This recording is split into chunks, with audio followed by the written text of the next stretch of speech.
Hello, my name is Ronald Terry Olivet.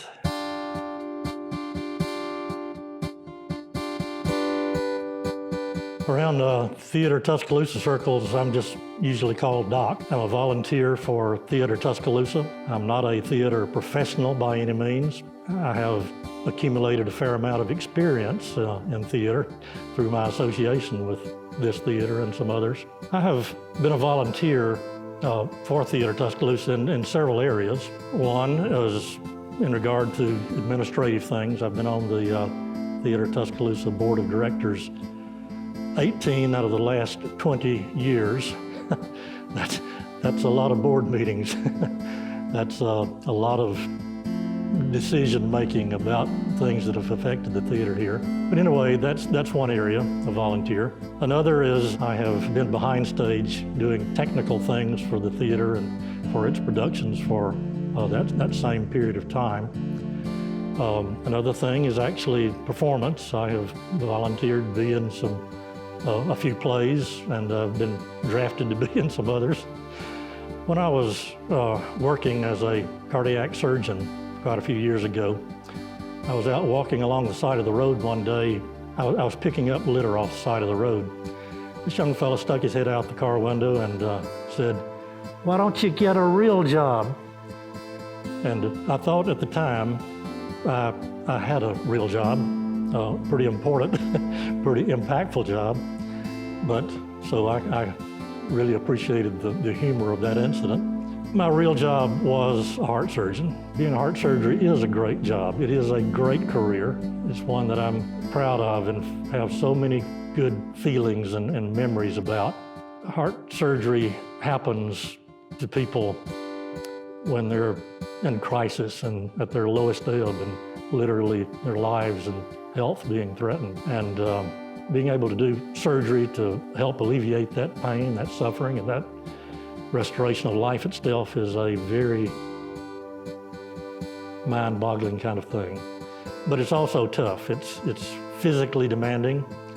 The hours standing there over an operating table for 6-8 hours at a time without a break, and then turning around and doing it again, and then turning around and doing it again, staying up all night, telephone ringing all night long, having to run into the intensive care unit or run into the emergency room.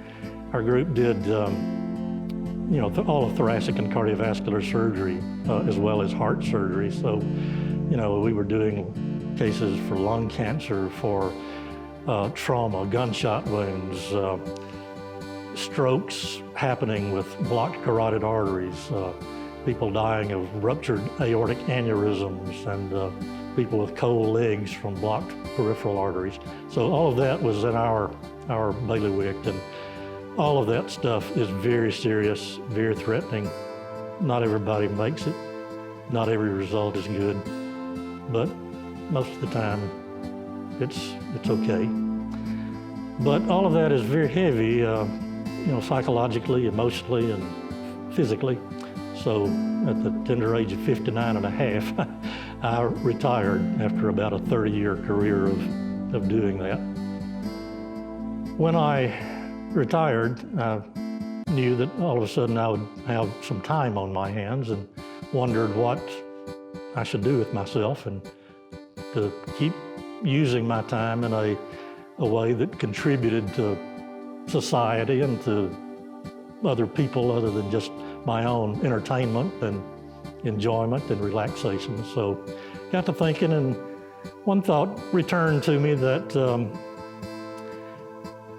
as I look back over my life, theater had been a very important part of my whole life. In the 5th grade, I was given the title role of Abe Lincoln in a little play called Young Abe Lincoln. So I was the star of that little show. I don't remember a single line. We didn't have a set, but it made an impression on me, and I always kind of learned to enjoy that kind of performance.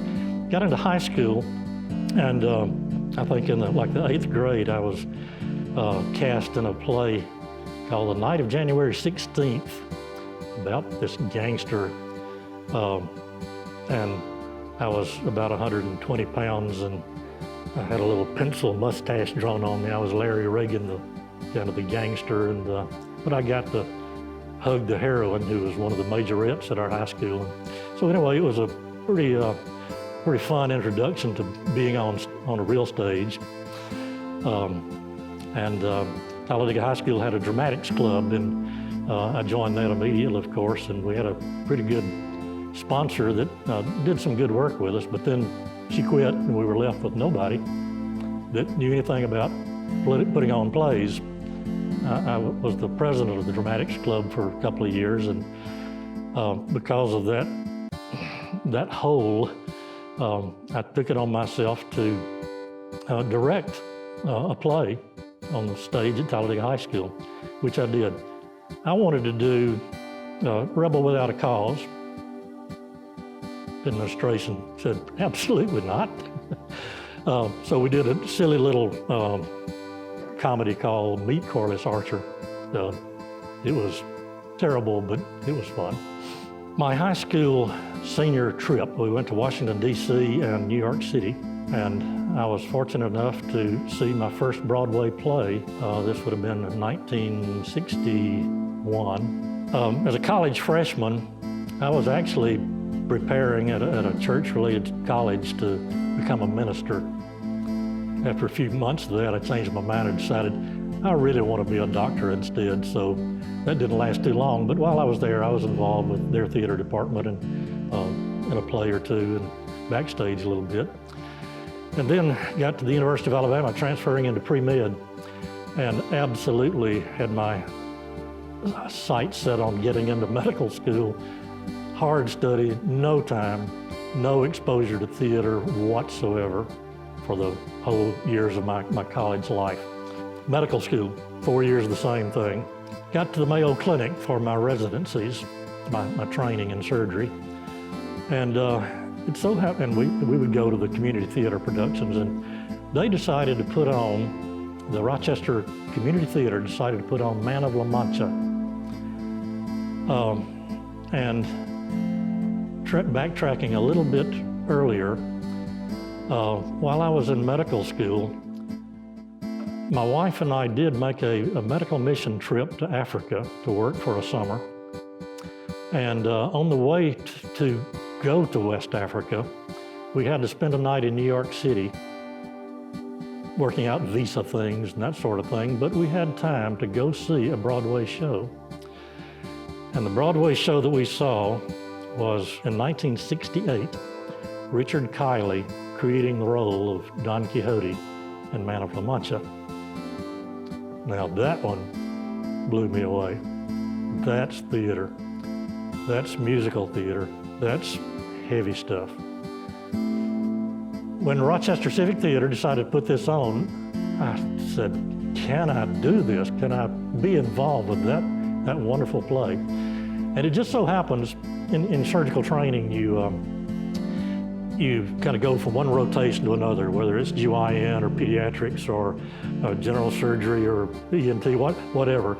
One rotation required was proctology, which was only 6 weeks of doing proctoscopy and stuff like that.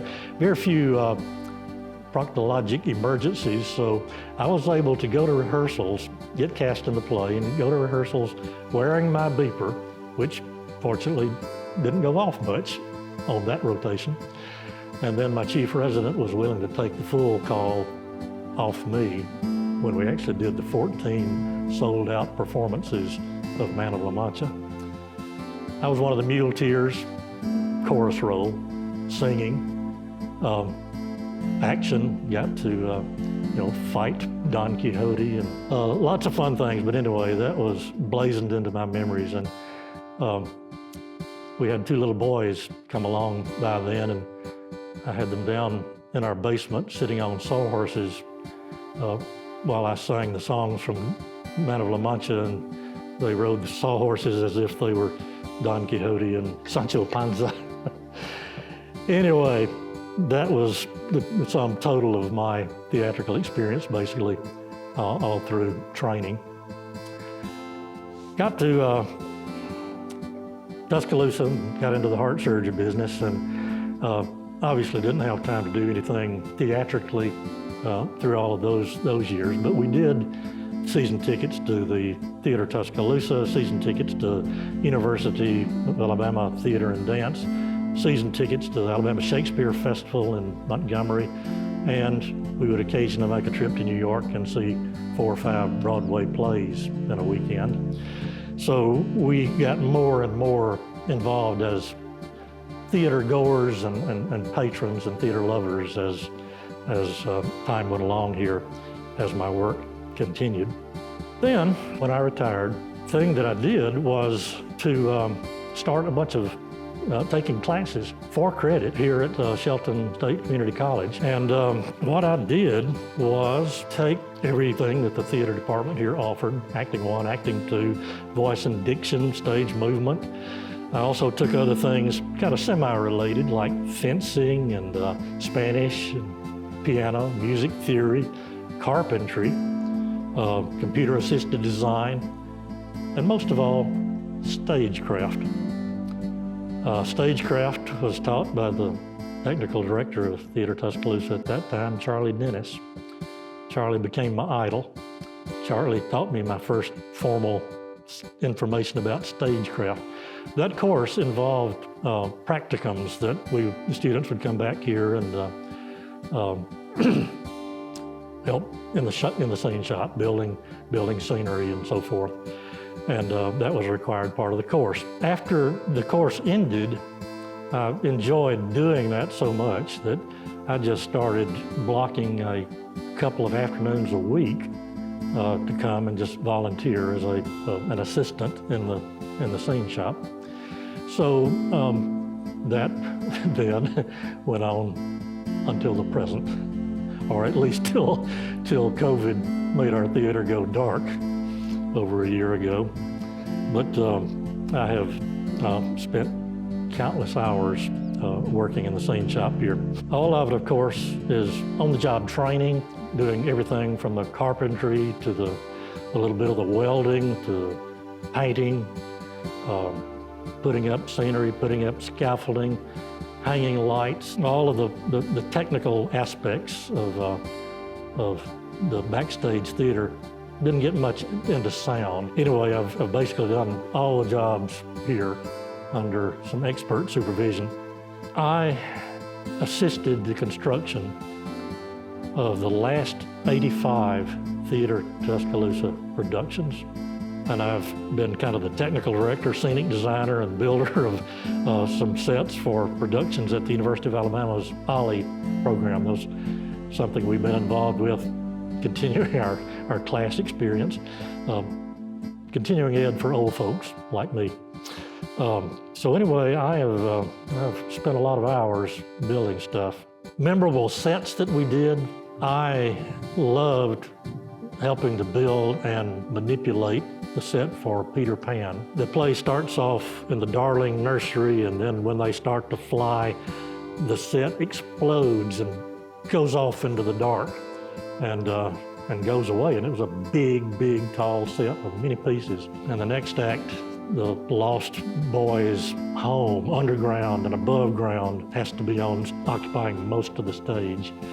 The third act, there's a stage-wide pirate ship that the action takes place on. Well, those were huge set pieces, and I knew that Charlie Dennis would be here for every performance because it was so intricate. There was so little storage space to put those pieces when they had to move from one place to another. It's like working a jigsaw puzzle on a very small table. Charlie would be here to direct traffic during every set move. But that was a memorable set with lots of fun, and I was very, very proud to be a part of that. Plus, getting to be on the flying operator team. I love the set that Wheeler Kincaid designed for Roomers. Lots of people said, you know, that is so beautiful. I'd like to live there. It's just one of many great sets that have been built here, but one that was noticeably beautiful, I think.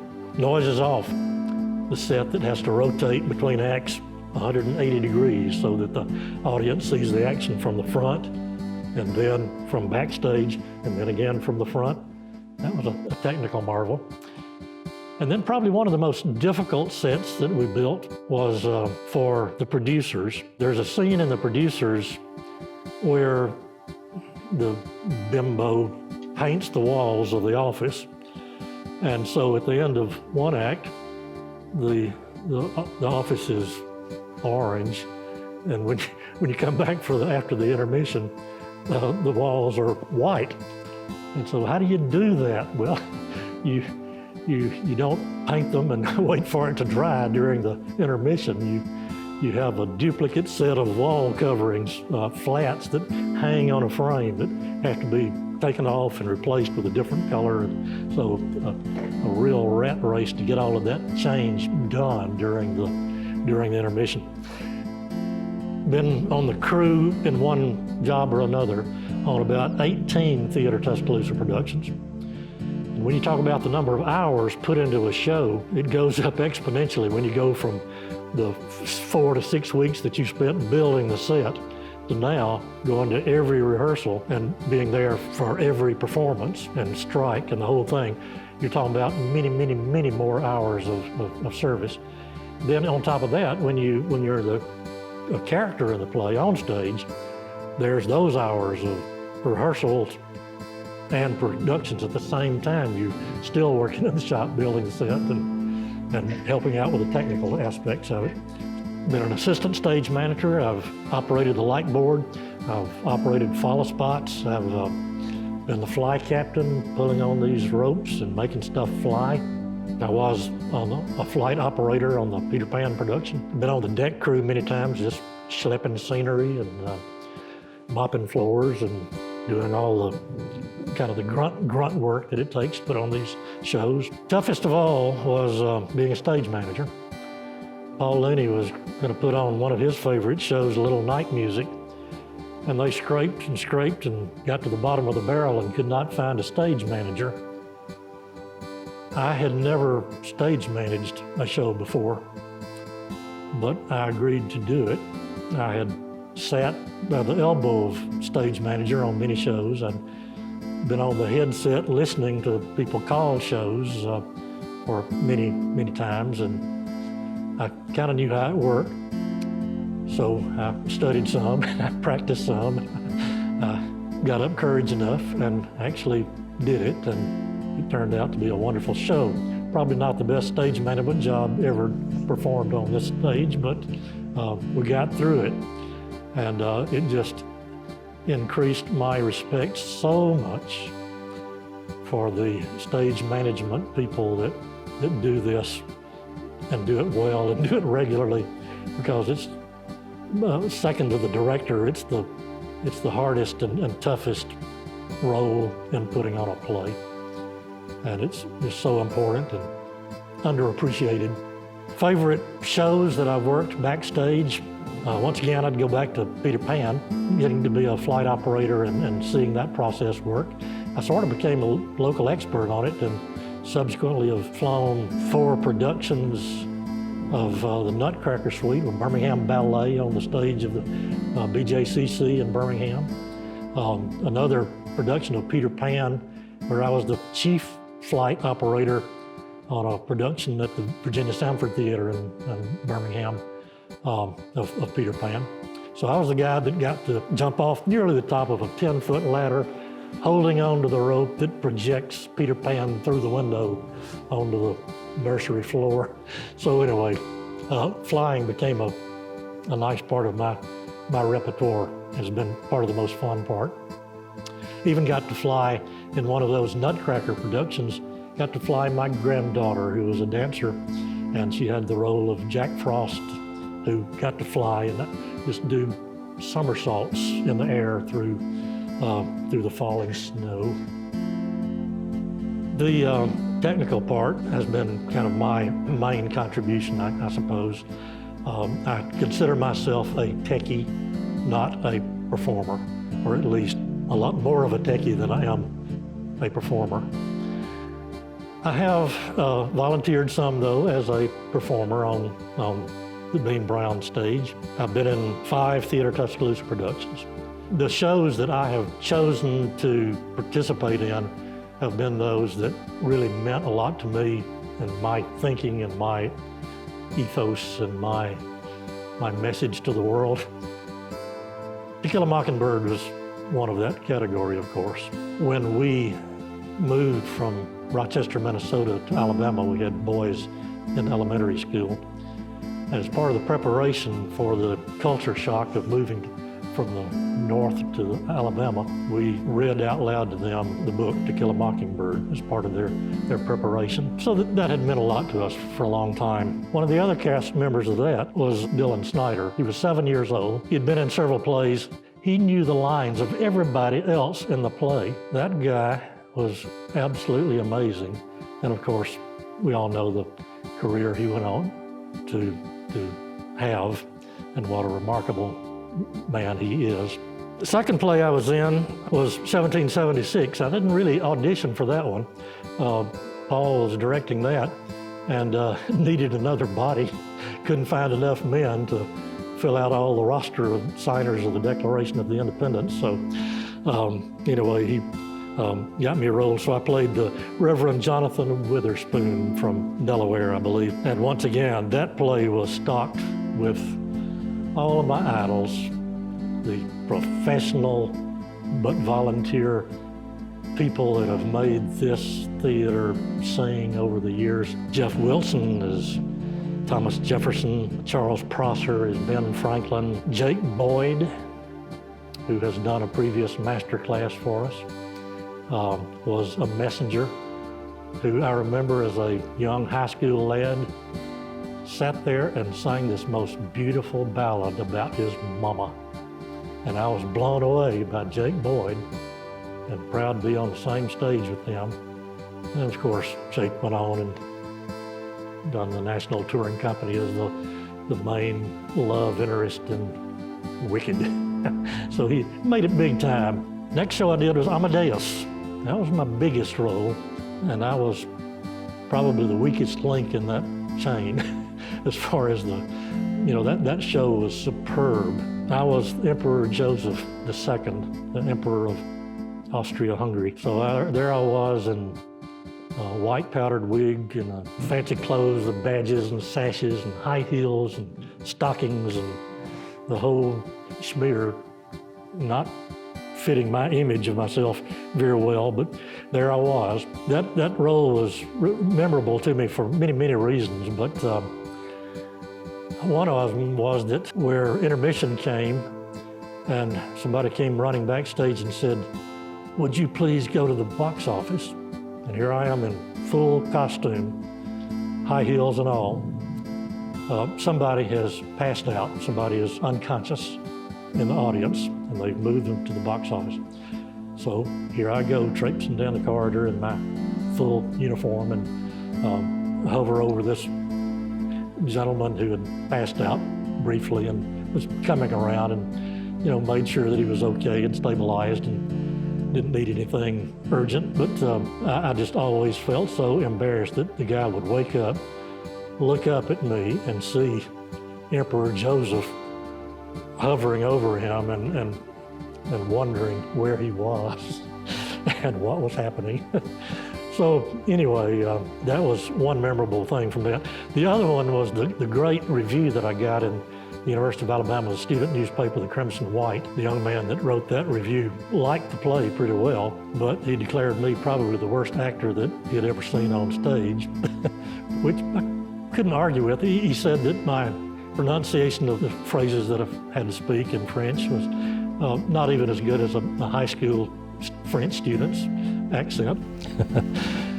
Anyway, it was fun, and it was a great play. I was the rabbi in Fiddler on the Roof, another Paul Looney directed show that I think is just an absolutely marvelous show. Had a young granddaughter come to the show, and she literally did not recognize me that this was Granddad on stage because I had a beard down to here, and casted for that one because it was a singing role, but not a solo role. But the rabbi had to dance poorly, and in an otherwise well choreographed show that had a lot of great dancing in it, I could get away with not being a dancer. I don't want this to come across as bragging about what I have done, but there has been a bunch of it, and I have considered it all fun, and I just feel privileged to have been able to make these contributions and to be associated with all the neat people on the staff and the board and the actors, the talent. It's just been such an experience for me. I'm 78 years old now. I haven't quite aged out of continuing to do this, so I hope that I'll be able to keep doing this for a while longer. They won't let me get it up on the lift anymore. They discourage me from climbing up ladders. They'll still let me hang off the back of the catwalk to hang a light. But anyway, I think I can keep doing that for a little while longer. A lot of folks don't realize the amount of work that it goes into putting on a theatrical production. The design work, the construction work, the rehearsals, the book work from the stage manager. I mean, the box office, everything it takes a lot of people and a lot of work and a lot of hours of labor to pull this off. But it's a fun process. Not only fun, but extremely rewarding. I would highly recommend that any of you that are in a position to volunteer any time and effort with Theater Tuscaloosa, I would greatly encourage you to do it. There's help needed in the box office, there's help needed ushering shows, there's help needed working in the scene shop and the costume shop. Advice as far as volunteerism goes, I think the staff of the theater here certainly need and welcome that kind of help. I would put kind of maybe a little caveat on that, in that, to be of real significant help rather than being in the way, you need to devote enough time and dedication and reliability and hours that can be counted on to make it really helpful to the staff. It takes some time and effort to kind of teach you how to help, teach you how to do what to do, the jobs that need to be done, and how to do them. So if you just kind of show up once or twice and then are gone, it hasn't really accomplished too much of help. But like I say, it's all appreciated. Vision how you would like to help, and volunteer. Come in, carve a niche, make yourself useful. And I think it would be a great reward to the theater and what it tries to do, and to yourself as something fulfilling in your life and your contribution to our community and our society. Thanks very much for letting me share these thoughts and memories and good times and a few bad ones with you.